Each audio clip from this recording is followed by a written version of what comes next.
Financial accounting tells you what happened, but that alone cannot run a business.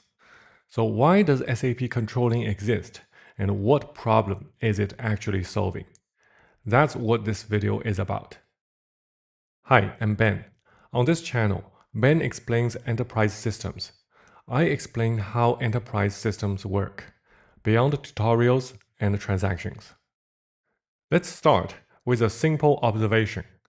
Financial accounting tells you what happened. Controlling helps you understand why it happened and what it means for the business. That difference is subtle but very important. Financial accounting focuses on external requirements. It answers questions like, what are the assets and the liabilities? What is the profit or loss? What do we need to report to regulators, auditors, and shareholders? This information is standardized, legally defined, and backward-looking. And that's exactly what it's supposed to be. But companies don't run on external reportings alone. Managers don't make decisions by asking, what will the auditors think? They ask different questions. What product is actually profitable? Which department is consuming the most resources? Where are the costs increasing and why? What will happen if we change our strategy? These are internal questions, and this is where controlling comes in. SAP Controlling exists because companies need a management view of the business, not just a legal or accounting view. It translates financial data into information that managers can actually use to make decisions. This also explains why controlling often feels more complex. In financial accounting, rules are mostly fixed. In controlling, structures depend on how the company wants to manage itself. Cost centers reflect how responsibilities are defined, internal orders reflect how temporary activities are tracked, profitability segments reflect how success is measured. There's no single correct structure. There's only a structure that fits the business. This is also why controlling is tightly integrated with operations.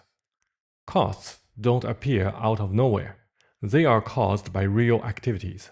Production consumes resources, sales efforts cost money, support functions enable the business to operate. SAP Controlling exists to connect those operational activities to financial consequences in a way that management can understand. Another important point is planning. Financial accounting records the past. Controlling is deeply involved in the future. Budgets, forecasts, plans, these are not accounting exercises.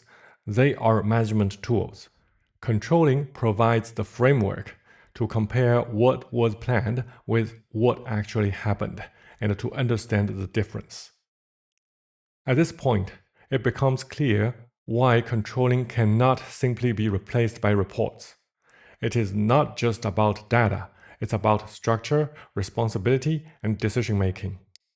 SAP Controlling exists because companies need a system that supports how they manage the business, not just how they report it. Now, let me summarize the core idea. Financial accounting answers the question, what happened? SAP Controlling answers the question, why did it happen and what should we do next? Once you see this distinction, controlling stops feeling like extra complexity and starts making complete sense. If you want to go deeper, I have a full SAP Controlling course on Udemy, link in the description. In the next videos in this series, I'll break down key controlling concepts: cost centers, internal orders, and profitability analysis, always from a business perspective, not a configuration one. If you want to understand enterprise systems instead of just learning transactions, welcome to Ben Explains Enterprise Systems.